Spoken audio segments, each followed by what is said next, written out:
What is going on, everyone? It has been reported that Alshon Jeffrey will be missing games 1 and 2 of the season at the minimum.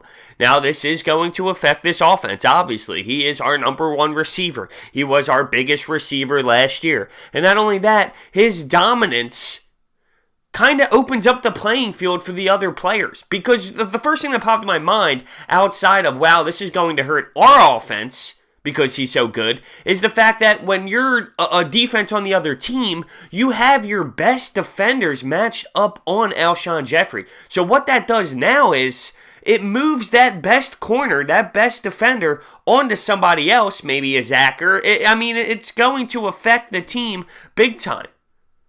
It's going to affect the way the other teams play us as well. Now, when you look at the first 4 games of the season, and I know it's only reported that he's definitely probably going to miss games 1 and 2. We're shooting for game 3, but I'm just saying the first 4 games of the season is Atlanta, Tampa Bay, Colts, Tennessee.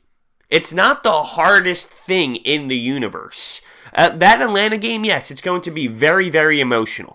You got the banner. You got the Lincoln Financial Field. Honestly, it's such a toss-up to me. I can see why people think it's going to be a loss, but at the same time, I look at that. We're home. We just won the Super Bowl. The atmosphere, the energy, I don't know. It really is a toss-up to me. But losing Alshon Jeffrey for the first 2 games hurts. It hurts.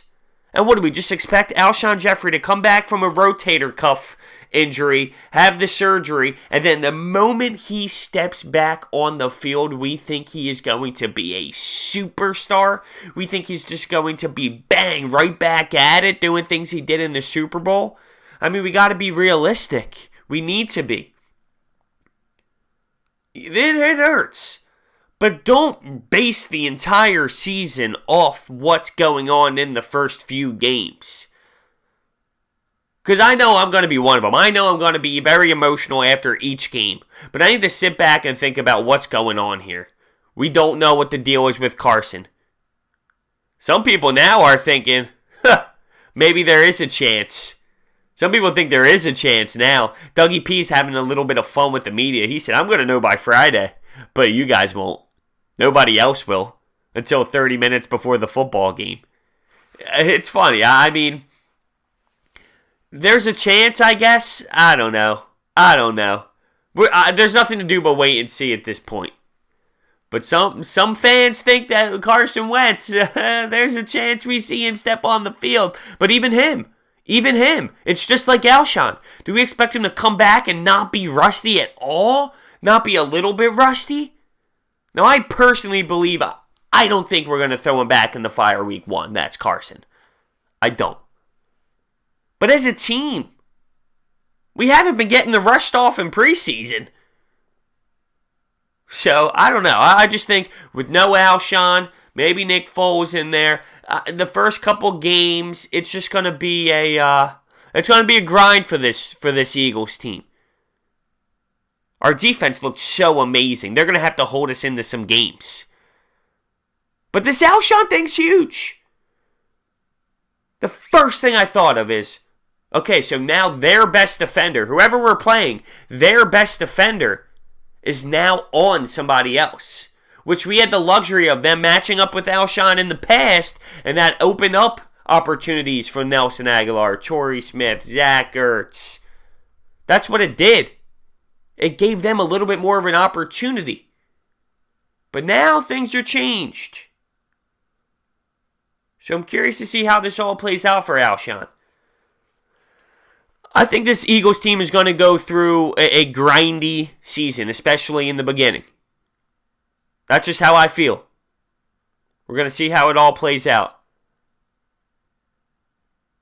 I have faith in this team. Don't get me wrong. We will be a good, successful team, even though it's a little bit ugly right now. Even though I sense Doug Peterson is a little bit overwhelmed and frustrated with the offense so far. Even though he's getting attacked in the media about Carson Wentz and this and that, and every single day the same questions, and now you get the news that possibly your best receiver is out for games 1 and 2, and that's really just the minimum. We're shooting for week 3. I get it. But I still believe in this team. especially with that first 4 games of the season.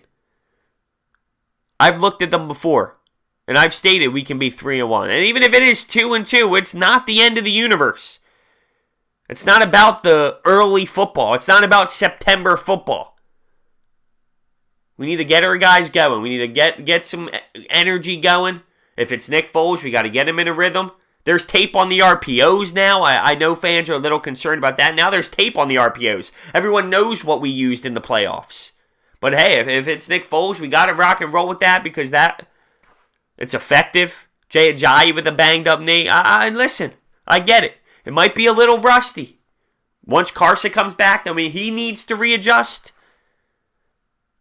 But at the end of the day, this team is good. This roster is good. Once we get in that mojo, once Alshon gets back to speed, Jay Ajayi's knee's good.